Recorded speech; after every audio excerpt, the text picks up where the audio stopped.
Hello students, welcome to my YouTube channel gateway of study. आज हम लोग कक्षा 12 एनसीईआरटी मैथमेटिक्स के अध्याय 3 का अध्ययन करेंगे। इसका नाम है आव्यूह। तो देखते हैं, सबसे पहले हम आव्यूह के बारे में समझ लेते हैं कि आव्यूह है क्या और क्या क्या पॉइंट्स जो हमारे सिलेबस में उनका हमें अध्ययन करना है। तो एक एक करके उनको हम समझते हैं। तो सबसे पहले आव्यूह, अंग्रेजी में बोलते हैं इसको मैट्रिक्स। यहाँ सी एस की जगह अगर एक्स बना देंगे तो एक वचन हो जाएगा, अब ये बहुवचन है। तो डेफिनेशन देखें इसकी परिभाषा कि आव्यूह संख्याओं या फलनों का एक आयताकार क्रम विन्यास है। इन संख्याओं या फलनों को आव्यूह के अवयव कहते हैं। ठीक है, तो क्या कहा उन्होंने कि संख्याओं या फलनों का एक आयताकार क्रम विन्यास। मान लो कुछ संख्या दी गई हैं 1 2 3 4 5 6। अब इनको हमें एक आयताकार क्रम में लगाना है। तो मान लिया हमने ये 2 1 2 3 एक लाइन में लगा दी, 4 5 6 दूसरे लाइन में लगा दी, और इनको एक हमने बड़े कोष्ठक में बंद कर दिया। तो ये जो व्यवस्था हो गई संख्याओं को लिखने की, उसको बोलेंगे आव्यूह। ठीक है, तो ये एक आव्यूह व्यवस्था है संख्याओं को लिखने की। ठीक है, इसको एक अंग्रेजी के बड़े अक्षर से प्रदर्शित कर दिया जाता है। तो मान लो ए बराबर ABCD किसी से प्रदर्शित कर सकते हैं। ठीक है, मान लो इनको हमने 3 संख्याएं एक लाइन में लिखी थी, हम 2 एक लाइन में लिखें कोई सी भी। ठीक है, 1 2 हो गया, 5 4 हो गया, 6 3 हो गया। ठीक है, इनको हमने एक दूसरे कोष्ठक बंद कर दिया, तो ये एक दूसरी व्यवस्था होगी आयताकार, जिसको हम इसको भी आव्यूह बोलेंगे। ठीक, तो ये हो गई आव्यूह। तो ये संख्याओं या फलनों दोनों में हो सकता है। ठीक है, ये एग्जाम्पल था। तो इसमें लिखा है कि आव्यूह को अंग्रेजी के बड़े अक्षर से प्रदर्शित किया जाता है। जैसे ए बराबर 2 3 5 1 -6 और 7। तो एक लाइन में 2 3 5 हो गए, दूसरे में 1 -6 7 हो गए। इसी तरह ये दूसरा एग्जाम्पल है बी बराबर, इसमें x 2x² 5x x³ तो अब इन लिखा है उपयुक्त उदाहरणों में क्षैतिज रेखाओं को पंक्तियां और ऊर्ध्वाधर रेखाओं को स्तंभ कहते हैं।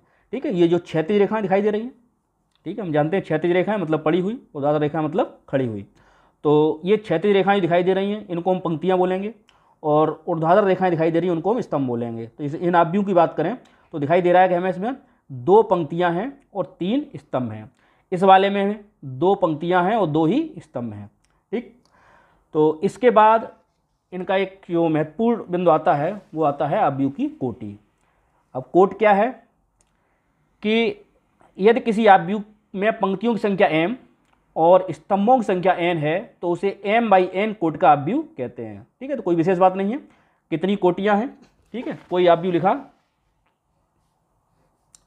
ठीक है, कोई भी आव्यूह एग्जाम्पल हमने ले लिया।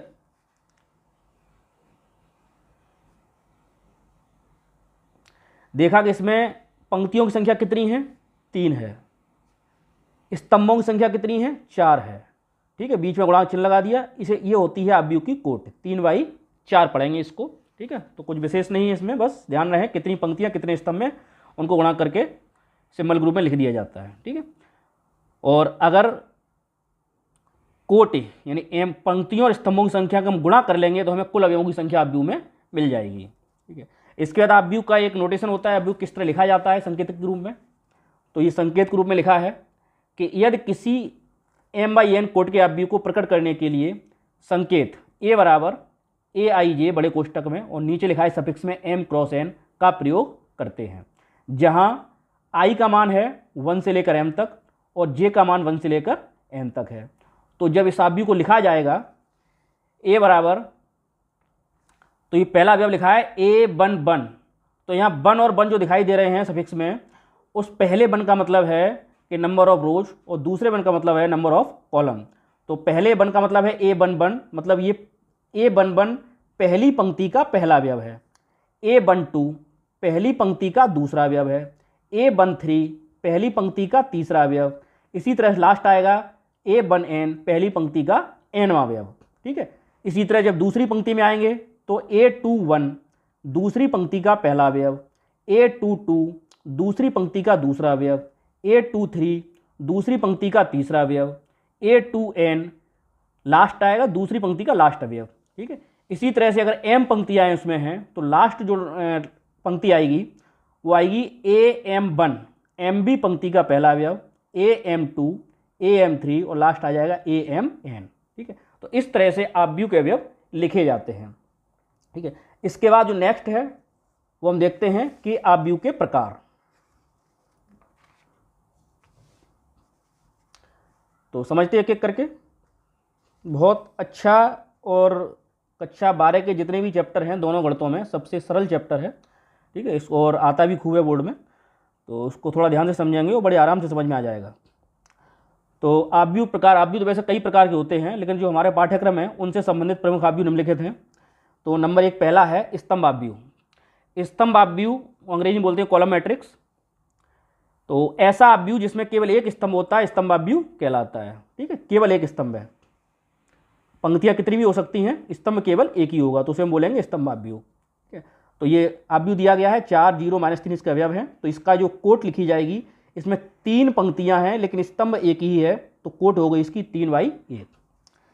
दूसरा है पंक्ति आव्यूह, रो मैट्रिक्स बोलेंगे। तो उसी तरह से सेम, जैसे उसमें एक पंक्ति थी, इसमें उसमें एक स्तंभ था, इसमें एक पंक्ति होगी। तो ऐसा आव्यूह जिसमें केवल एक पंक्ति होती है पंक्ति आव्यूह कहलाता है। तो जैसे A बराबर ये 5 2 -3 4 इसके 4 अवयव हैं इसमें, तो पंक्ति केवल एक ही है, और स्तंभ देखेंगे तो स्तंभ 1 2 3 और 4 स्तंभ हैं, तो इसकी कोटि हो गई 1 × 4, ये 1/4। ठीक, तो तीसरा है सबसे महत्वपूर्ण वर्ग आव्यूह, अंग्रेजी में बोलते हैं इसको स्क्वायर मैट्रिक्स। तो वर्ग आव्यूह, जैसे वर्ग की परिभाषा पता है कि जिसकी चारों भुजाएं बराबर होती हैं, तो उसी तरह वर्ग आव्यूह है कि ऐसा आव्यूह जिसमें पंक्तियों तथा स्तंभों की संख्या समान होती है वर्ग आव्यूह कहलाता है। यदि किसी आव्यूह में n पंक्तियां तथा n स्तंभ हैं तो उसे हम n कोटि का वर्ग आव्यूह कहते हैं।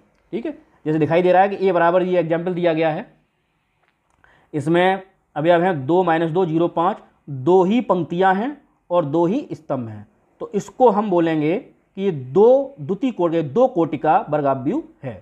ठीक है, ये वाला, इसमें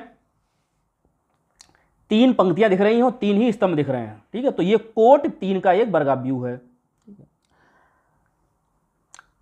इसमें वर्ग आव्यूह में एक विकर्ण होगा, इसमें लिखा है आव्यूह A11 A22 A33 और ANN को वर्ग आव्यूह के विकर्ण के अवयव कहते हैं। तो इसमें जैसे वर्ग में 2 विकर्ण होते हैं, एक ये विकर्ण है और दूसरा ये वाला विकर्ण है। ठीक है, लेकिन इसमें जो मुख्य विकर्ण है ये वाला, यहाँ से पहले अवयव से स्टार्ट होगा, जो उस विकर्ण को आव्यूह का विकर्ण कहते हैं। तो इसमें जो विकर्ण के अवयव हैं वो माने जाएंगे 2 और 5, और इसमें माने जाएंगे 2 2 और 5, ये विकर्ण के अवयव हैं इसके। ठीक है, तो नेक्स्ट इसमें है विकर्ण आव्यूह।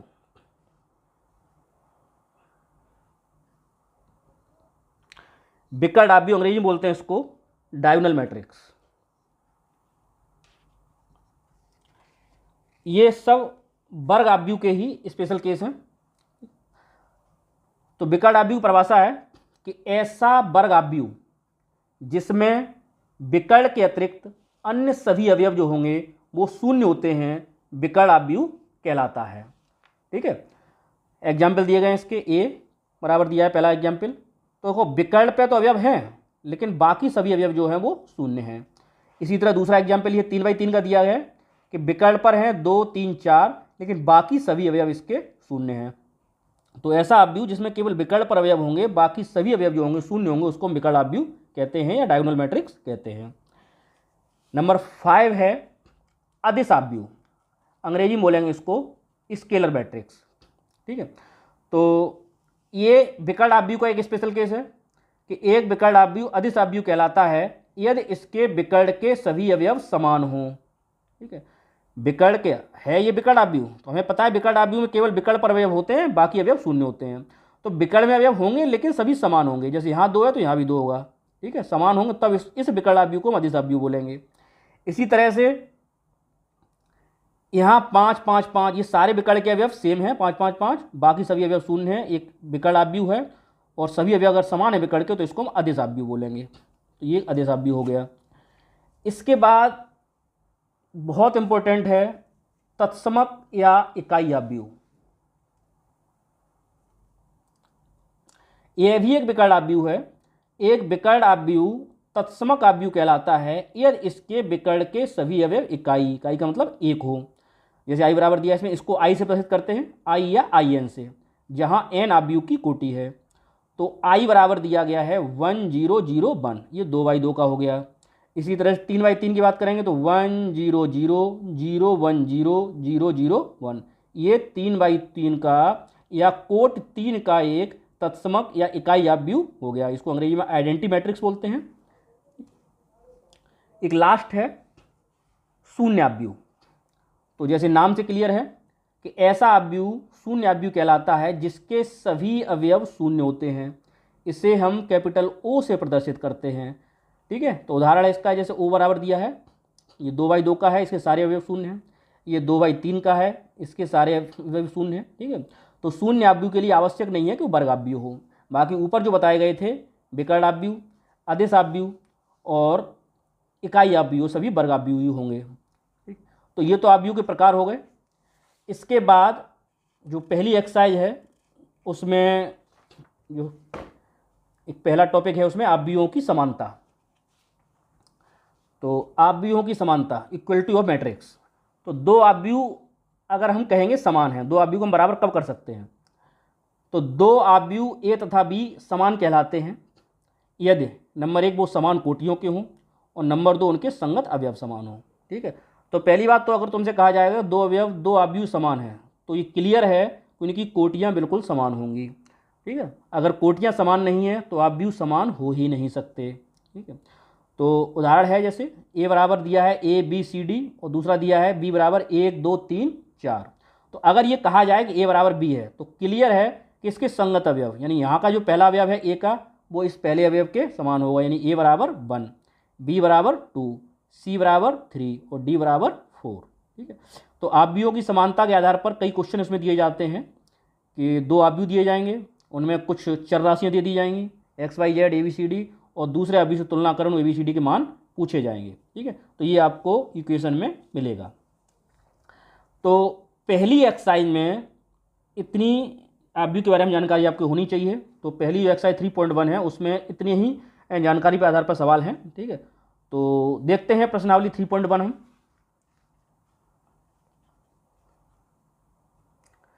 ये दिया गया है कि आव्यूह ए बराबर,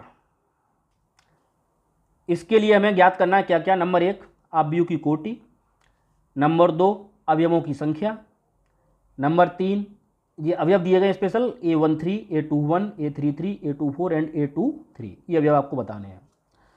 तो अब हमें दिखाई दे रहा है कि सबसे पहले आव्यूह की कोटि। तो आव्यूह कोट कितनी होगी?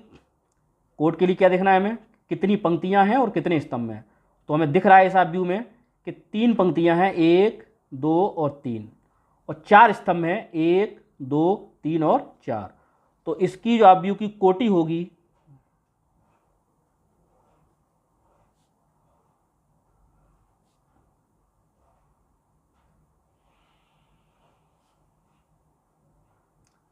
वो होगी 3/4। ठीक है, फिर पूछा है इसमें अवयवों की संख्या। तो अवयवों की संख्या सीधी बात बताया था कि टोटल अवयव दिखाई दे रहे हैं, इनका गुणा कर देंगे 3 और 4 का तो टोटल अवयव आ जाएंगे। तो अवयवों की संख्या आएगी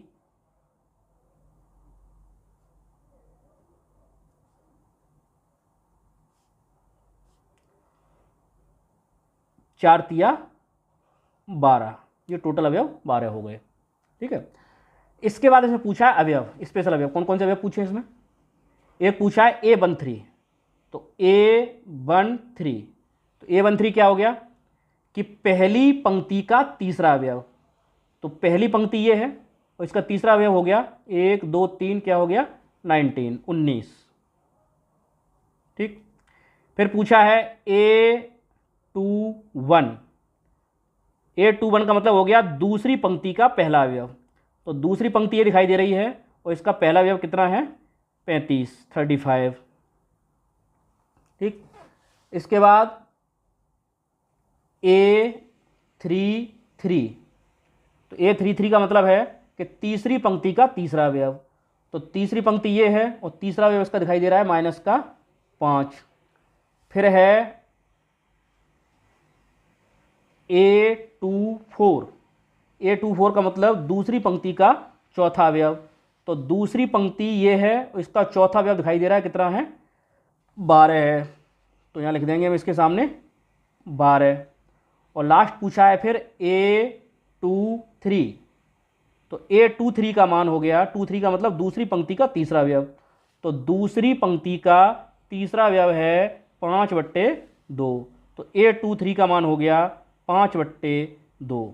तो ये आपका हो गया पहला क्वेश्चन। ये देखते हैं हम दूसरा क्वेश्चन। इसमें दिया है कि यदि किसी अवयव में 24 अवयव हैं तो उसकी संभव कोटियाँ क्या हैं।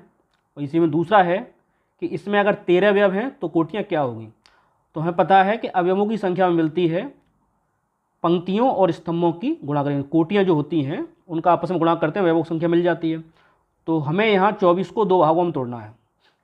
तो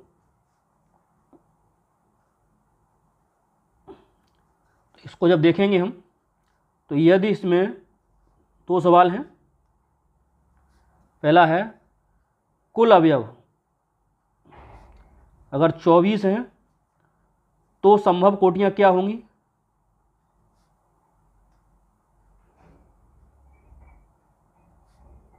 ठीक है, तो 24, तो सबसे पहले देखें 24 में 1 का भाग जाएगा, 1 गुणा 24 मतलब 2 भागों में तोड़ना है। 2 का भाग जाएगा तो 2 गुणा 12 तो 24 होते हैं। 3 का जाएगा, 3 गुणा 8, 4 का जाएगा, 4 गुणा 6 तो 24 एकम 24, 12 दूनी 24, 8 तीन 24, 6 चौक 24। ठीक है, फिर इन्हीं के उल्टे क्रम हो जाएंगे। तो 1/24 का उल्टा हो जाएगा 24 गुणा 1, 2 गुणा 12 का हो जाएगा 12 गुणा 2, इसका हो जाएगा 8 गुणा 3 और 6 गुणा 4। ठीक, तो ये पूछा गया था कि अगर 24 अवयव हैं कब कौन कौन सी ऐसी कोटियाँ हो सकती हैं जिनमें 24 अवयव होंगे। अगर कोई अवयव 1/24 का है जिसमें एक पंक्ति और 24 स्तंभ में, तो भी उसमें कुल अवयव 24 होंगे। अगर कोई अवयव 2/12 का है तो उसमें भी 24 अवयव होंगे। कोई अवयव 3/8 का है तो उसमें भी 24 होंगे। तो इस हिसाब से ये पूछा गया था कुल संभव कोटियाँ क्या क्या हो सकती हैं जिसमें 24 अवयव हों। तो ये हो गए। ठीक है, इसी तरह इसमें पूछा दूसरा सवाल, अगर 13 अवयव हों तो अगर कुल अवयव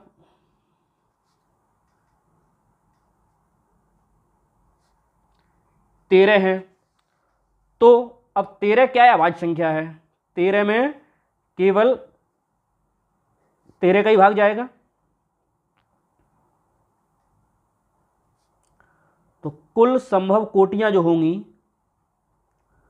वो क्या हो जाएंगी, 13 गुणा 1 या 1 गुणा 13।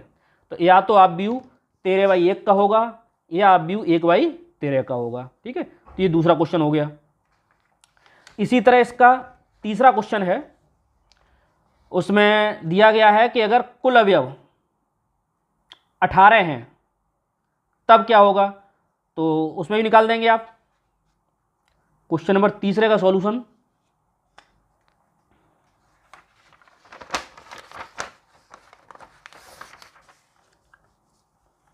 देखो ये सॉल्व करके दिखा दिया है मैंने। अगर कुल अवयव 18 हैं तो संभव कोटियाँ क्या होंगी, 18/1 होगी, 1 का भाग जाएगा, 9/2 होंगी और 6 तिया 18, 6/3 होगी। इन्हीं का उल्टा कर देंगे, 1/18, 2/9 और 3/6। तो इस हिसाब से कुल संभव कोटियाँ जो हो जाएंगी वो 6 आएंगी इसमें, जिसमें 18 अवयव हैं। ठीक है, तो इस तरह अगर अवयव दिए गए हैं और आपसे कोटियाँ पूछी गई हैं तो हम बता देंगे। इसके बाद क्वेश्चन नंबर तीसरा है कि इसमें कह रहे हैं कि एक 2/2, ठीक है, कोटि के अवयव A बराबर AIG की रचना करनी है जिसके अवयव निम्न प्रकार से प्रदत्त हैं। तो AIG का जो संबंध दिया गया है वो आई और जो में इस प्रकार से दिया गया है। तब तुम्हें हमें अवयव निकालना है। ठीक है, तो अब 2/2 का अगर अवयव होगा तो A बराबर जो अवयव बनेगा वो क्या बनेगा, 2/2 के अवयव में 4 अवयव होंगे। पहला होगा A11, पहली पंक्ति का पहला अवयव। दूसरा होगा A12, तीसरा होगा A21 दूसरी पंक्ति का पहला अवयव और चौथा होगा A22 दूसरी पंक्ति का दूसरा अवयव। अब AIJ इन अवयवों को निकालने के लिए एक संबंध दिया गया है। तो पहला है AIJ बराबर I प्लस J इसका होल स्क्वायर और बट्टे 2। ठीक है, तो अब इसमें रख के हम चारों A11, A12, A21, A22 के मान निकालेंगे। तो सबसे पहले देखिए A11 बराबर A11 के लिए क्या करेंगे, I की जगह 1 रख देंगे, J की जगह 1 रख देंगे। तो 1 प्लस 1 का होल स्क्वायर अपॉन 2, तो 1 और 1 2 का स्क्वायर अपॉन 2, 2 का स्क्वायर होता है 4/2 बराबर आ गया 2। ये आ गया A11 का मान। ठीक है, इसी तरह निकालें हम A12। तो A12 में क्या होगा, I की जगह 1 रख देंगे, J की जगह 2 रख देंगे।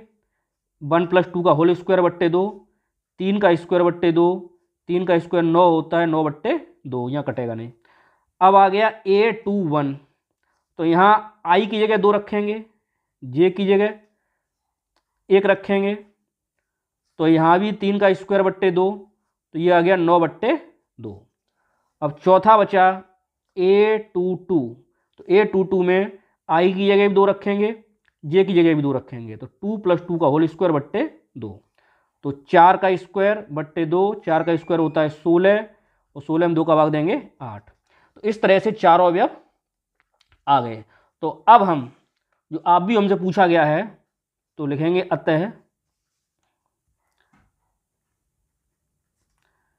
अभीष्ट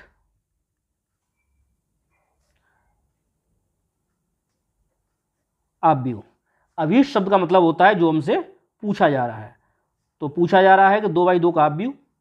तो 2/2 के आव्यूह को हम इस बड़े कोष्टक में लगा देंगे चारों अवयवों को।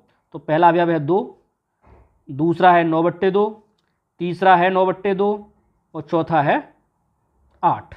ठीक है, तो इस तरह से ये पहला वाला जो I प्लस J का होल स्क्वायर अपॉन 2 का संबंध था उससे हमारा अव्यूह बन के तैयार हो गया।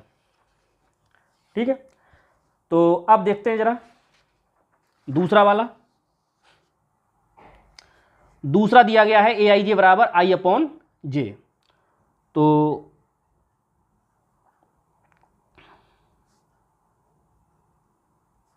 AIJ बराबर I/J।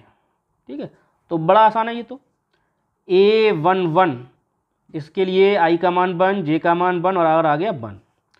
A12 तो I की जगह 1, J की जगह 2, 1/2 हो गया।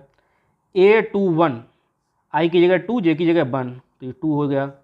और A22 दोनों की जगह 2 रख देंगे तो ये 1 हो गया। ठीक है, तो अब आप भी जो आ जाएगा तुम्हारा अभीष्ट आव्यूह लिखेंगे। कहते हैं अभीष्ट आव्यूह A बराबर तो 1, 1/2, 2 एंड 1। ये आव्यूह निकल के आ गया। ठीक है, तीसरा है AIJ बराबर I प्लस 2J का होल स्क्वायर बट्टे 2। तो यहां लगा देंगे।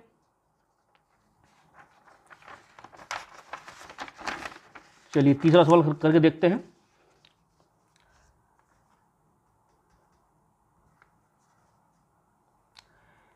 AIJ बराबर दिया है I प्लस 2J का होल स्क्वायर अपॉन 2। तो लगा दीजिए इसमें। तो A11 बराबर I की जगह 1, J की जगह 1 होल स्क्वायर बट्टे 2। तो ये 2 एकम 2 हो गया, 2 और 1 3, 3 का स्क्वायर बट्टे 2 तो आ गया 9/2। फिर A12 I की जगह 1 और J की जगह 2 होल स्क्वायर बट्टे 2। तो ये हो गया 2 दूनी 4, 4 और 1 5, 5 का स्क्वायर बट्टे 2 और 5 का स्क्वायर होता है 25/2। फिर आ गया A21 सॉरी। तो A21 क्या होगा, I की जगह रखेंगे 2 और J की जगह रखेंगे 1। तो 2 एकम 2, 2 4, 4 का वर्ग बट्टे 2, 4 का वर्ग होता है 16, 16/2 का मान आ गया 8। और तीसरा चौथा अवयव आएगा A22। तो A22 हो गया 2 और I की जगह भी 2 और J की जगह भी 2। तो 2 दूनी 4 और 2 6, 6 का वर्ग बट्टे 2, 6 का वर्ग होता है 36, बट्टे 2, ये आ गया 18। तो अतः जो आव्यूह आया निकल के अभीष्ट आव्यूह ए बराबर वो क्या आ गया, 2/2 का है। अभीष्ट आव्यूह आ गया पहला अवयव 9/2, दूसरा अवयव 25/2, तीसरा अवयव 8 और चौथा अवयव 18। ठीक है, तो ये आव्यूह हमसे पूछा गया था, ये निकल के आ गया। ठीक है, तो ये क्वेश्चन नंबर 4 था जिसके तीनों पार्ट हो गए। ठीक है, इसके बाद इसका नेक्स्ट क्वेश्चन है, इसी टाइप का है।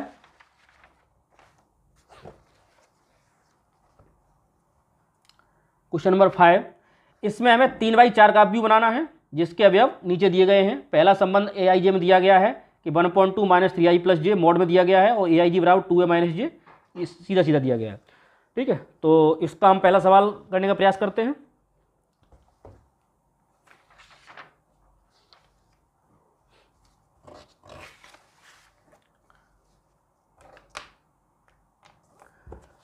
तो चौथा सवाल क्वेश्चन नंबर 5 है। तो 5 का जो पहला दिया गया है, आव्यूह बनाना है आपको ए बराबर aij और आव्यूह चाहिए 3/4 का, और आई और जे में जो संबंध दिया गया है aij बराबर वो दिया गया है 1/2 मॉड ऑफ -3i + j और पूरे का मॉड दिया गया है। ठीक है, ये क्वेश्चन है। तो अब पिछले सवाल में तो केवल 2/2 का आव्यूह था, इसमें 3/4 का है। तो 3/4 में कुल मिला के जो अवयव होंगे वो 12 अवयव होंगे। तो उन 12 अवयवों को पहले तो आव्यूह बना लें हम। जो अभीष्ट आव्यूह होगा वो क्या होगा,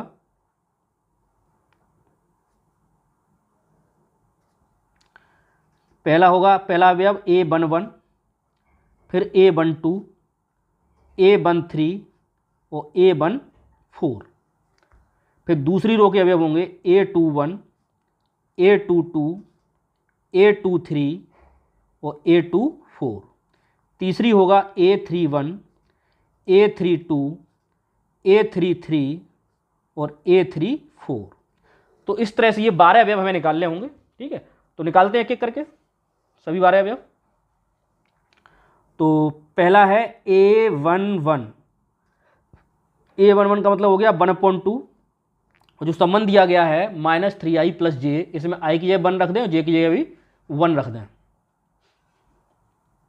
तो रखिए इसमें, तो -3 × 1 और +j की जगह भी 1, तो 1/2 ये हो गया -3 और +1, -3 + 1 हो जाएगा -2 और मॉड -2 की वैल्यू +2 होगी, 2 से 2 कट के ये आ जाएगा 1। ठीक है, इसी तरह a12, तो a12 निकालेंगे तो इसमें -3 × i की जगह तो 1 रखेंगे, j की जगह 2 रख देंगे। तो j की जगह जब 2 रखेंगे इसमें तो -3 और +2 -1 बचेगा, तो 1/2 मॉड ऑफ -1 की वैल्यू 1, तो कितना आ गया 1/2।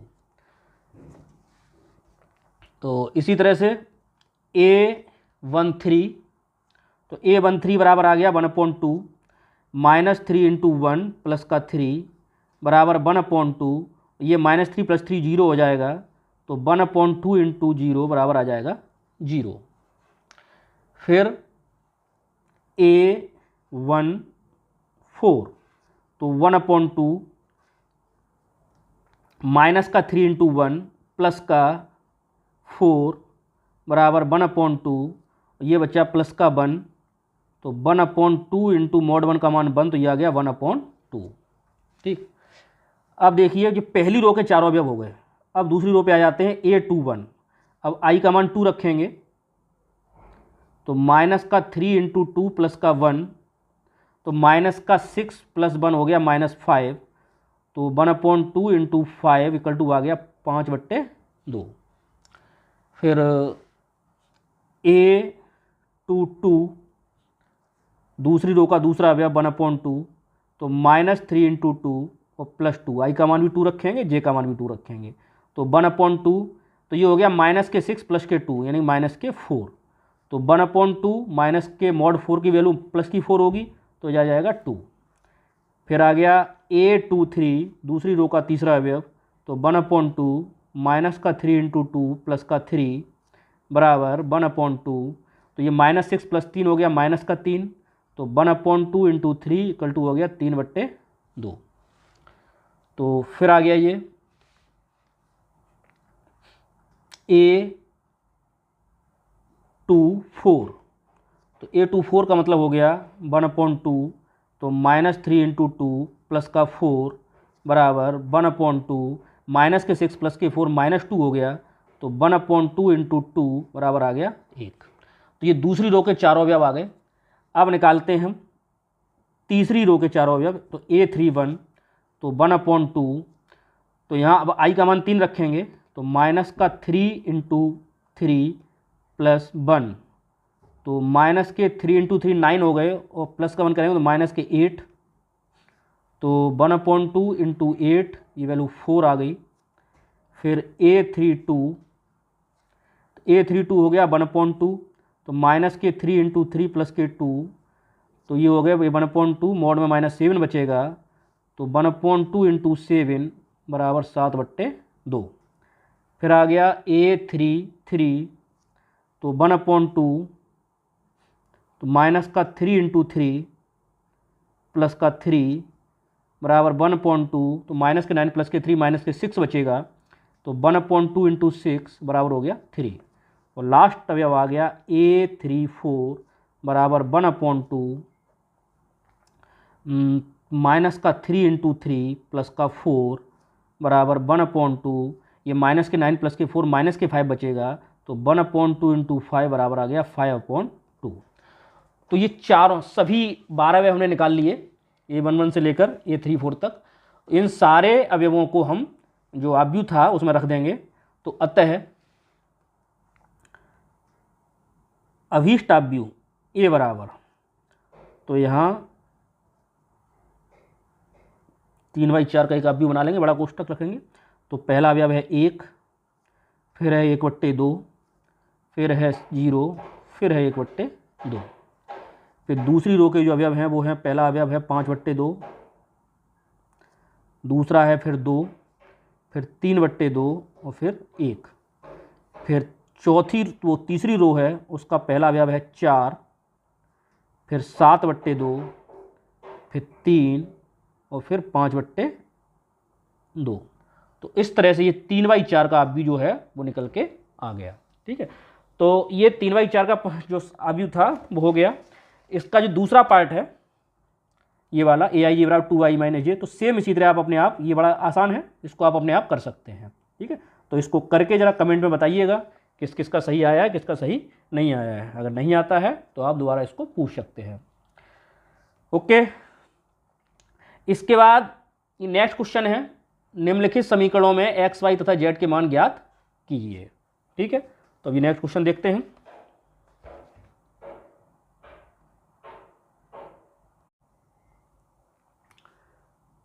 देखिए क्वेश्चन नंबर 6,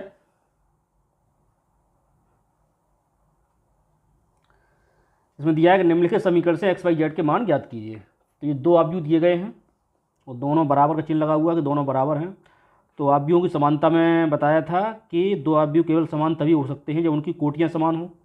तो दिखाई दे रहा है पहले तो इनकी कोटियाँ समान है, ये भी 2/2 का आव्यूह है, ये भी 2/2 का आव्यूह है। ठीक है, कोटियाँ समान है। और दूसरी शर्त ये थी कि दोनों आव्यूहों के संगत अवयव समान हों। तो कोटियाँ समान तो हो गई, अब इन दोनों को संगत अवयव समान कर दें। तो यहाँ लिखेंगे हम संगत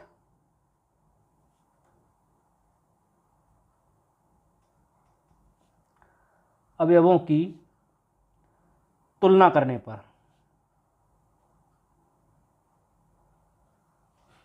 तो तुलना करेंगे इसमें कि इसका पहला अवयव इसके पहले अवयव के बराबर, तो 4 और y बराबर होने चाहिए, तो y बराबर 4।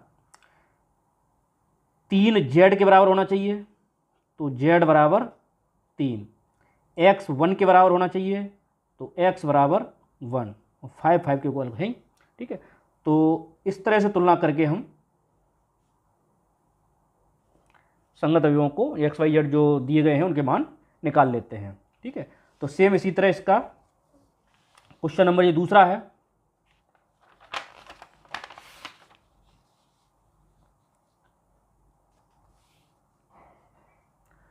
इसमें देखें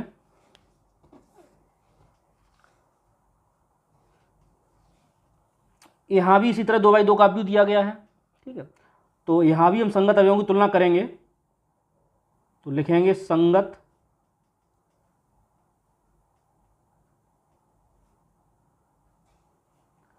अवयवों की तुलना करने पर। तो देखो पहला अवयव यहाँ पे x + 22 है और यहाँ पहला अवयव है 6, इसे डाल दो समीकरण नंबर 1। दूसरा 2 है, यहाँ भी 2 है, ठीक है। तो दोनों सेम है, कांस्टेंट है, इनका लिखने की जरूरत नहीं है।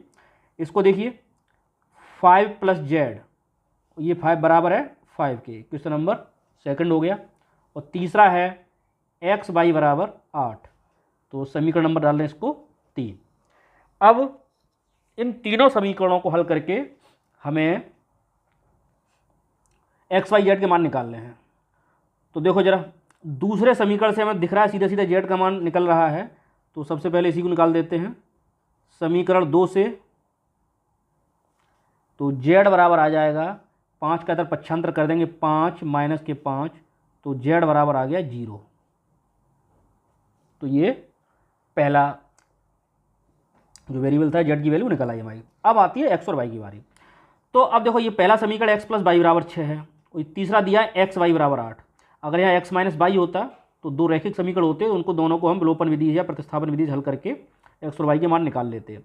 लेकिन ऐसी स्थिति जब दो संख्याओं को योगफल दिया जाए और उन्हीं का गुणनफल दिया जाए, तो उनके निकालने के लिए एक तरीका ये होता है कि समीकरण x के x का या y का मान निकाल दें और दूसरे समीकरण में रख के जो समीकरण है वो पूरा समीकरण एक ही वेरिएबल में आ जाएगा। तो देखें जरा, समीकरण 1 से y की वैल्यू अगर निकालें तो आ जाएगी 6 - x, तो 6 - x, इसे डाल दो समीकरण नंबर 4 और y का यह मान रख दो समीकरण नंबर 3 में, ठीक है। तो y का यह मान समीकरण 3 में रखने पर, तो रख दो भाई। समीकरण 3 है x y बराबर 8, तो इसमें x और y की जगह रख देंगे 6 - x बराबर है 8। अंदर गुणा करें, 6x - x² बराबर 8। इधर उठा लाएंगे तो माइनस का x² प्लस के 6x माइनस के 8 बराबर हो जाएगा 0। माइनस का गुणा करें तो x² माइनस के 6x प्लस 8 बराबर 0। अब ये x में एक द्विघात समीकरण बन गया, इसको हम हल करेंगे, ठीक है। तो भाई हल करने का तरीका कक्षा 8 वाला है, 8 में 9 में 10 में इस तरह में गुणनखंड दिए गए हैं द्विघात समीकरण के। 8 के फैक्टर करेंगे और जोड़ने पर हमें 6 चाहिए, तो 4 दूनी 8, 4 और 2 6, तो x² माइनस 4 + 2 x प्लस 8 बराबर 0। तो x² माइनस कोष्टक खोलेंगे 4x, बाहर माइनस है तो ये भी माइनस का हो जाएगा, प्लस 8 बराबर 0। तो x कॉमन, x - 4 माइनस के 2 कॉमन, x - 4 बराबर 0। तो x - 4 वाला ब्रैकेट पूरे में से कॉमन लेके दूसरे ब्रैकेट में बचेगा x - 2 बराबर 0। तो एक एक करके, तो यदि x - 4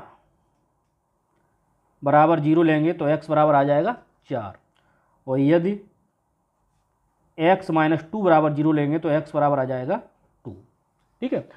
तो अब x के दो मान आ गए, 4 और 2। जब x के दो मान निकले हैं तो फिर y के भी 2 निकलेंगे।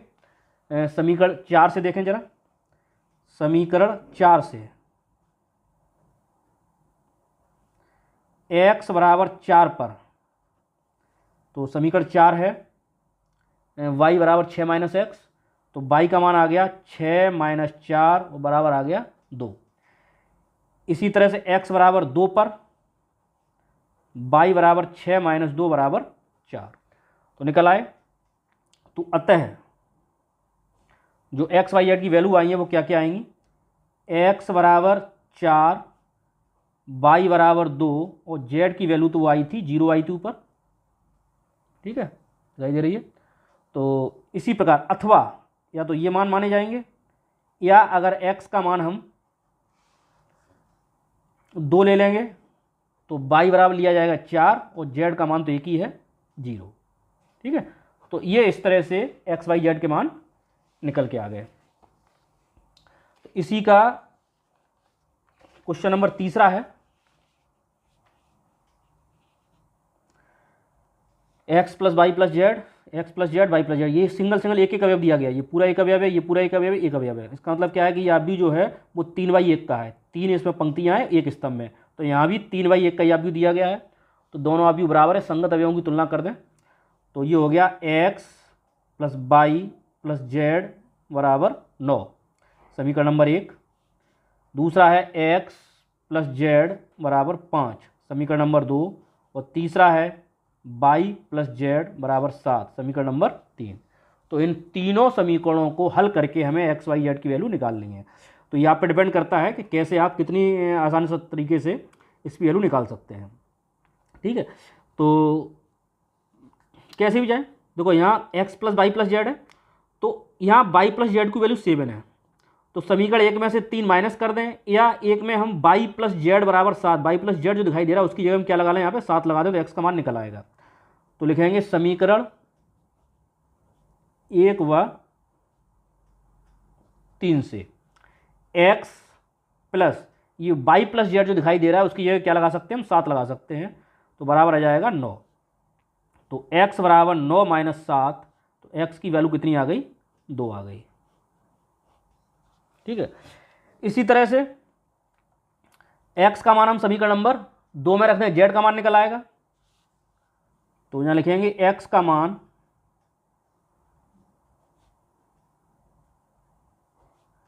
समीकरण 2 में रखने पर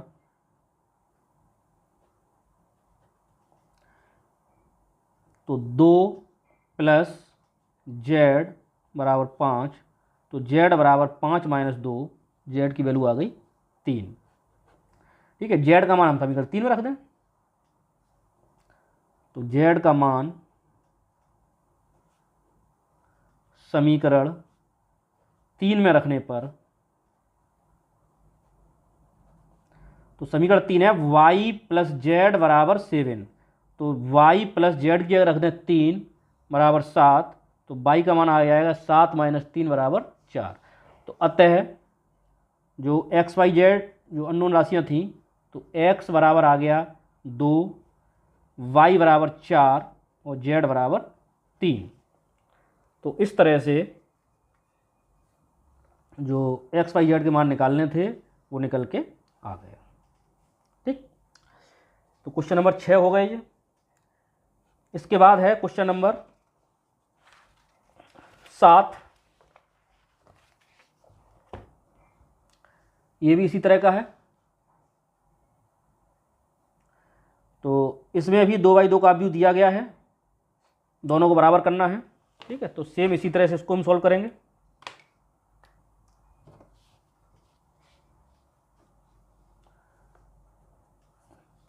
तो क्वेश्चन नंबर 7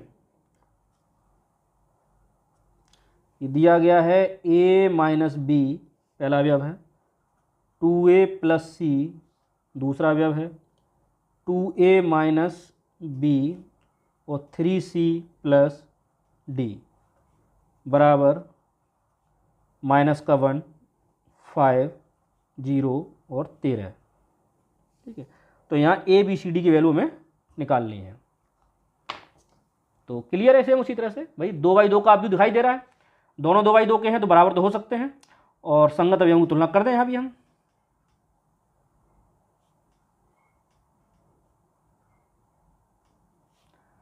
संगत अवयवों की तुलना करने पर तो कर दो भाई, a माइनस बी बराबर आ गया -1, इसे डाल दो समीकरण नंबर 1। 2a प्लस सी बराबर आ गया 5, इसे डाल दो समीकरण नंबर 2। 2a माइनस बी बराबर 0, समीकरण नंबर 3।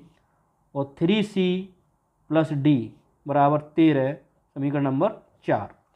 तो पिछले सवाल की तरह यहाँ भी समीकरण बने हैं, तो इन 4 समीकरणों को हल करके तुम्हें ए बी सी डी के मान निकालने हैं। तो देखिए सभी रैखिक समीकरण हैं, तो दो ऐसे रैखिक समीकरण ढूंढिए जिसमें समान वेरिएबल हो। जैसे ए माइनस बी बराबर -1 दिया गया है और ये दिया गया है तीसरा 2a माइनस बी बराबर 0। तो इन दोनों समीकरणों को हम बड़े आराम से हल कर सकते हैं। ठीक है, सबसे अच्छी विधि होती है अवलोकन विधि। तो समीकरण 1 व 3 से, तो दोनों समीकरण लिख लें हम। a माइनस बी बराबर -1 और 2a माइनस बी बराबर 0। तो कोफिशिएंट बराबर है। ठीक है, जो साइन है वो सेम है, तो हमें इनको घटाना पड़ेगा। घटाएंगे तो चिन्ह बदलेंगे, माइनस हो जाएगा, ये प्लस हो जाएगा और ये माइनस हो जाएगा। तो ये बी से बी कट गया। तो ए में से 2a गया, माइनस का a बच गया और यहाँ बचा माइनस का 1। तो माइनस दोनों तरफ से हटा देंगे तो a बराबर बचेगा 1। ठीक, a का मान 1 समीकरण 2 में रख दें।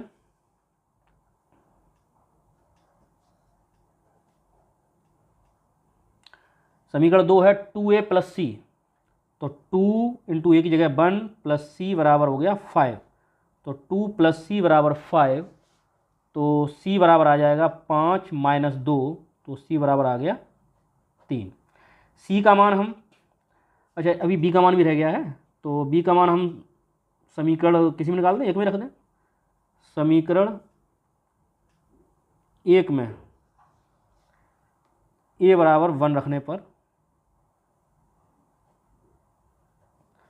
तो ए माइनस बी बराबर -1, ये समीकरण 1 है। इसमें ए की जगह 1 रख देंगे तो 1 माइनस बी बराबर माइनस का 1।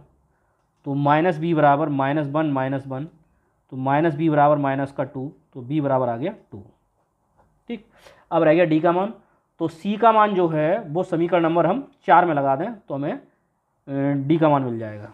तो समीकरण 4 में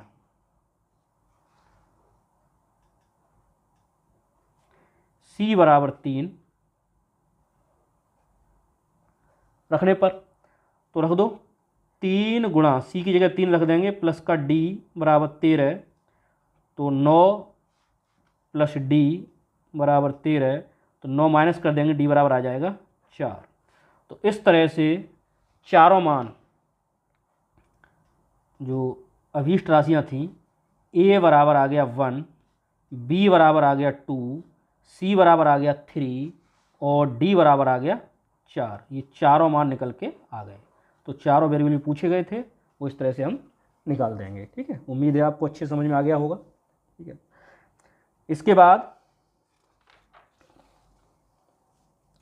क्वेश्चन नंबर नेक्स्ट जो दिया गया है 8वां है कि ए बराबर AIJ और m गुणा n एक वर्ग आव्यूह है। तो वर्ग आव्यूह पता है आपको, वर्ग आव्यूह कब होता है? जब पंक्तियों और स्तंभों की संख्या समान होती है तब उसको हम वर्ग आव्यूह कहते हैं। ठीक है, अगर पंक्ति स्तंभ समान नहीं है तो उसको हम वर्ग आव्यूह नहीं कहेंगे। तो सीधी बात है, m पंक्तियां हैं, n स्तंभ हैं, तो जब m और n के मान बराबर होंगे तभी ये वर्ग आव्यूह होंगे।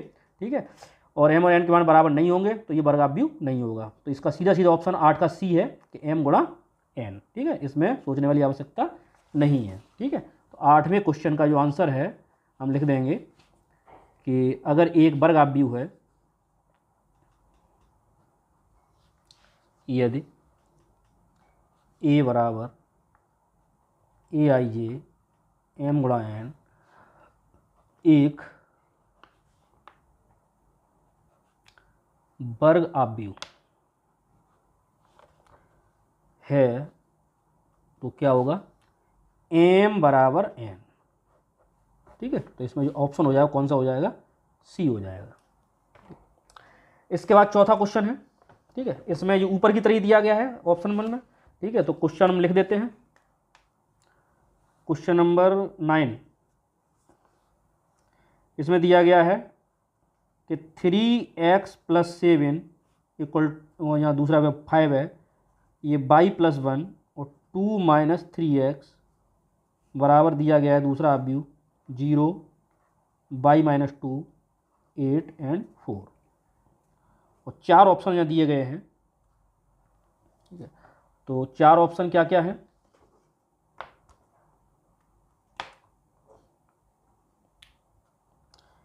ए ऑप्शन दिया गया है कि x बराबर -1/3 और y बराबर 7। बी ऑप्शन दिया गया है कि ज्ञात करना संभव नहीं है।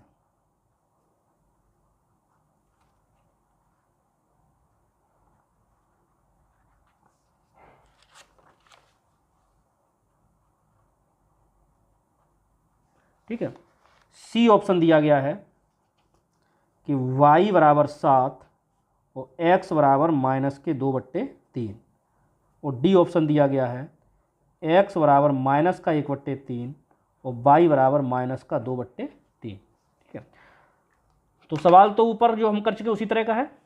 ठीक है, तो कर दें, सीधे सीधे ऑप्शन में है तो सीधे सीधे कर लेते हैं। संगत अवयवों की तुलना कर दें कि 3x + 7 बराबर 0, इसे समीकरण 1 डाल दो। इसके बाद दूसरा है y - 2 बराबर 5, इसे समीकरण नंबर 2 डाल दें। y + 1 = 8, इसे समीकरण नंबर 3 डाल दें। और 2 - 3x बराबर 4, इसे समीकरण नंबर 4 डाल दें। तो देखो हमें दिखाई दे रहा है कि चारों समीकरण जो हैं वो सिंगल वेरिएबल में है, तो समीकरण 1 से भी x का मान निकल आएगा और समीकरण 4 से भी x का मान निकल आएगा। समीकरण 2 से भी y का निकल सकता है और 3 से भी y का निकल सकता है। ठीक है, मान कहीं से भी निकले, कितनी बार निकले, लेकिन मान आना हमेशा एक ही चाहिए। ठीक है, तो अगर ऐसा हो कि पता चले किसी एक समीकरण से x का कोई और मान आ रहा है, दूसरे समीकरण दूसरा आ रहा है, तो इसका मतलब क्या है कि x का वहाँ कोई एप्रोप्रिएट वैल्यू नहीं है, सही मान x का उसमें ऐसा नहीं आ रहा है, तो ये चारों विकल्पों को या जो समीकरण दिए गए उनको संतुष्ट करें। तो समीकरण 1 से जरा हम चेक करते हैं। समीकरण 1 से हम निकालेंगे तो 3x बराबर -7, तो x बराबर आ रहा है -3x + x बराबर आएगा -7/3। ठीक है, तो अब समीकरण जरा 4 से जब निकाला तो -3x बराबर 4 - 2, तो -3x बराबर 2, तो x बराबर आ गया यहाँ से -2/3। देखो जरा, यहाँ x की वैल्यू आ रही है -7/3 और यहाँ वैल्यू आ रही है x की वैल्यू -2/3। इसका मतलब क्या हुआ कि x की वैल्यू चाहे कितने समीकरण से निकले लेकिन सेम आनी चाहिए। अगर सेम नहीं आ रही है तो यहाँ x का कोई भी एक एप्रोप्रिएट, मान लो x की वैल्यू आप -7/3 रख रहे हैं तो ये वाला अवयव तो बराबर हो जाएगा, लेकिन ये वाला अवयव बराबर नहीं होगा। अगर आप -2/3 रखेंगे तो ये 2 - 3 ये वाला अवयव बराबर हो जाएगा, लेकिन ये ऊपर वाला बराबर नहीं होगा। ठीक है, तो इसलिए यहाँ पे x का कोई उपयुक्त मान प्राप्त नहीं हो रहा है। जब x का ही प्राप्त नहीं हो रहा तो y का प्राप्त हो या ना हो इससे कोई फर्क नहीं पड़ता। तो इसका इसमें जो ऑप्शन बी दिया गया है कि यहाँ ज्ञात करना संभव नहीं है, ये इसका सही ऑप्शन होगा। ठीक है, तो लिखेंगे दोनों समीकरणों से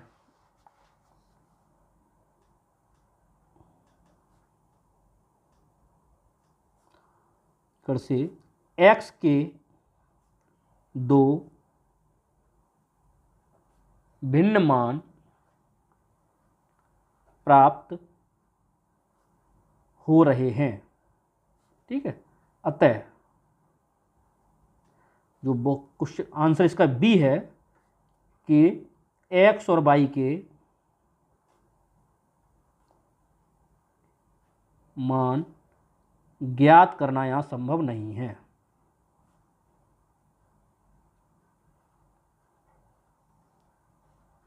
ठीक है, तो ये हो गया।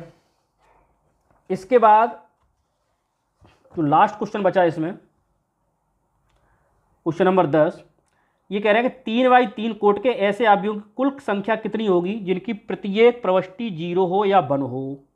ठीक है, तो इस क्वेश्चन को समझने के लिए कक्षा 11 में एक चैप्टर था क्रमचय और संचय का, उसको आपको थोड़ा सा उस पर गौर करना पड़ेगा कि मान लो कि कोई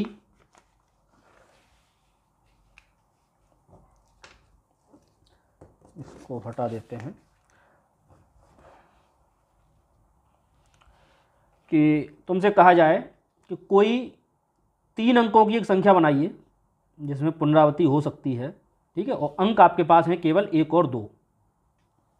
ठीक है, तो आप, इसका मतलब क्या हो गया, 3 स्थान हैं इकाई दहाई सैकड़ा वाले, और तीनों स्थान को भरने के तरीके जो हो गए आपके पास 2-2 तरीके हो गए। तो 2 तरीके इसके, 2 तरीके इसके और 2 तरीके इसके। तो कुल मिला के जो कुल तरीके आ जाएंगे वो 2 पे घात 2 गुणा 2 गुणा 2, यानी कि इसको लिख सकते हैं 8, 2 पे घात 3 बराबर 8। ठीक है। इसी तरह से अगर ये 2 की जगह 4 संख्या है, 4 अंकों की संख्या बनानी हो, ठीक है, अंक मान लीजिए यही है, या एक अंक और बढ़ा दें हम, 0 1 2 कर दें। ठीक है, 0 1 2 के साथ इसमें हम मतलब 0 की जगह 1 2 थे, 1 2 3 और ले लें। ठीक है, क्योंकि जब संख्या की बात आएगी तो 0 से थोड़ा इफेक्ट पड़ेगा। 1 2 3। तो अब हमारे पास 3 अंक हो गए। तो प्रत्येक स्थान को 3 तरह से भराया जा सकता है कि यहाँ पर भी 3 में से कोई अंक आ सकता है, यहाँ पर भी 3 में से कोई एक अंक, यहाँ पर भी 3 में से कोई एक अंक, यहाँ पर भी 3 में से कोई एक अंक।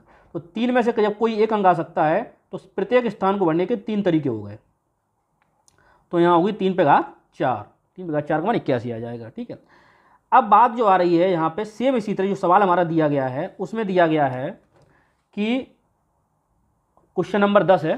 ठीक है, इसमें क्या है कि 3/3 कोड का आव्यूह, 3/3 का जो आव्यूह बनेगा उसमें कुल मिला के 9 अवयव होंगे। ठीक है, तो 9 अवयव का मतलब हो गया कि इसमें 9 स्थान होंगे। इस तरह से जैसे यहाँ संख्या थे तो हम 9 अवयव, 9 स्थान होंगे, इन पर हमें अवयव रखने हैं। और ये दिया गया है इनमें जो प्रत्येक अवयव है वो या तो 0 होना चाहिए या 1 होना चाहिए। ठीक है, अब इसका मतलब क्या हुआ कि जैसे ये स्थान है इसमें हम 0 रख सकते हैं, यहाँ भी 0 रख सकते हैं, 1 रख सकते हैं, 0 या 1। तो इस तरह के कुल कितने आव्यूह हो सकते हैं? ठीक है, कुल कितने आव्यूह इस तरह के बनाए जा सकते हैं कि जिनमें जो अवयव केवल या तो 0 हो या 1 हो। ठीक है, जैसे हम सारे 9 स्थानों पर 0 रख दें, एक आव्यूह बन जाएगा। एक स्थान पर 0 रखें, बाकी सब पे 1 रख दें, दूसरा आव्यूह बन जाएगा। एक पर 1 रख दें, बाकी सब पे 0 रख दें, एक तीसरा आव्यूह मिल जाएगा। पहली रो में सारे 1 रख दें, सब 0 रख दें, तो चौथा आव्यूह मिल जाएगा। तो इस तरह से ये पूछ रहे हैं कितने आव्यूह ऐसे बन सकते हैं। तो जो ऊपर वाला कॉन्सेप्ट बताया था सेम इसी तरह से, जैसे इसमें प्रत्येक स्थान को भरने के 2 तरीके थे, या 3 अंक है तो 3 तरीके थे, तो यहाँ भी जो अंक दिए गए हैं वो कौन से दिए गए हैं, जो भरने हैं इसमें 0 है या 1 है। ठीक है, तो यहाँ भी प्रत्येक स्थान को जो भरने के तरीके हैं वो 2-2 हैं। ठीक है, और 9 स्थान भरने हैं हमें, तो सबको भरने के 9 तरीके, 2 इसके, 2 इसके, 2 इसके, 2 इसके। तो जैसे यहाँ 3 गुणा 3 गुणा 3 हुआ था, तो वहाँ भी 2 का गुणा हम 9 बार करेंगे। ठीक है, तो कुल जो 3/3 के आव्यूहों की संख्या होगी वो क्या होगी कि प्रत्येक स्थान को 2 तरह से बनाया जा सकता है। तो पहले स्थान को 2 तरह से, दूसरों को भी 2 तरह से, तीसरे को भी 2 तरह से, चौथे को भी 2 तरह से, 5वें को भी 2 तरह से, 6वें को भी 2 तरह से, 7वें 2 तरह से, 8वें 2 तरह से और 9वें को 2 तरह से। तो 1 2 3 4 5 6 7 8 9। तो कुल मिला के ये हो गए 2 पे घात 9, और 2 का गुणा हम 9 बार करेंगे तो उत्तर आएगा 512। ठीक है, तो इस तरह से अगर यहाँ अंक 0 1 इसके साथ एक और अंक देते, 2 दे देते, मान लो 3 अंक होते, तो यहाँ 3 का गुणा 9 बार होता। ठीक है, अगर ये आव्यूह 3/3 गुना होकर 2/2 का होता तो 4 अवयव होते इसमें, तो यहाँ 2 का गुणा 4 बार होता। तो इस तरह से आप, इस तरह कोई भी सवाल हो उसको आप सॉल्व कर सकते हैं। ठीक है, तो ये आपकी आज पहली एक्सरसाइज पूरी हो गई है। इसके बाद नेक्स्ट वीडियो में देखते हैं हम दूसरी एक्सरसाइज, जिसमें आव्यूहों की संक्रियाएं दी गई हैं, आव्यूहों का योग, आव्यूहों का अंतर, आव्यूहों का गुणनफल और आव्यूह का एक अदिश के साथ गुणन। तो इन संक्रियाओं पर आधारित एक्सरसाइज दी गई है, तो उसको हम देखेंगे नेक्स्ट वीडियो में। ओके, तो देखकर जरा इसको समझिए और चैनल को सब्सक्राइब जरूर कर दें। धन्यवाद।